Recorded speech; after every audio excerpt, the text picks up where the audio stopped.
Papakita ko sa inyo kung gaano kagaling tong aso. Kasi hindi siya dumudumi, hindi siya nagdudumi sa ano. Sa kanyang ano, sa kanyang lugar. Inaantay niya ako sa umaga bago siya dumumi. O yan, katulad yan, umihi, di ba? Tapos tataiyan. Susunod yan, after yan. Yan ang araw-araw niyang trabaho. Hindi siya nagdudumi doon sa kulo, sa ano niya, sa place niya. Doon sa studio niya.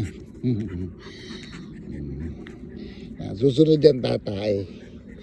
Tapos dito sa lugar na to. Dito sa Matias Street. Matias Street tawag ko rito kasi ito yung sa lugar namin. Ayan, tumatay na. Magabarunong to eh. Sa umaga ganyan kami lagi. Ayan, tatayan. Ayun. O, diba? Ayan, Matias to. Kasi yung Matias, nung panahon namin, tawag namin Matae. Kasi, ano ba to? Imbis na Matias, Matae. Kasi ba to? Yung lugar namin, lagi may tae sa umaga ng mga aso. Kaya sabi namin, itong Matias Matae ata dapat eh.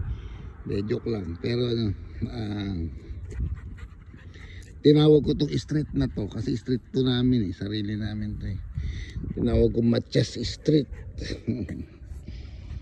Diba, bibi? Pogi-pogi. Ang bait-bait. Oh. Yan ang pang-araw-araw niyang buhay sa akin. Ito sa lahat ng mga ano, ng alaga kong ano. Nasa pakalambing na kasi ano, si KitKat. Si Becky naman, gustong-gusto ko siya kaso di malambing.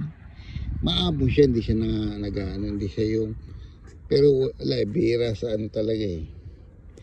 Bihira sa, ayan, tatay po. Bihira sa ugali ng baboy yung masyadong ano, ano to, yung mapagmahal. Ano lang siya, mabait pagka ano, dikit ng dikit, lalo pag gutom na gutom, papapansin, diba? Itong asong to napakagaling. Hindi siya marumi sa bahay. Maganda siya. Tapos siya, uuwi na yan, uuwi na. Punta na siya doon sa ano niya. Ganyan kami araw-araw. Uuwi na. After niya,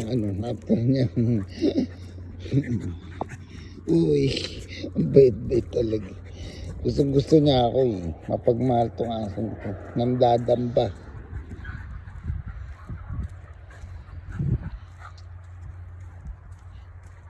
Yan, tapos uwi na siya ron.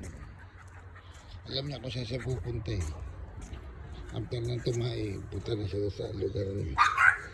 Itong alaga ko to, itong ano ba to, hindi ko na napapansin, hindi ko na nalilinis.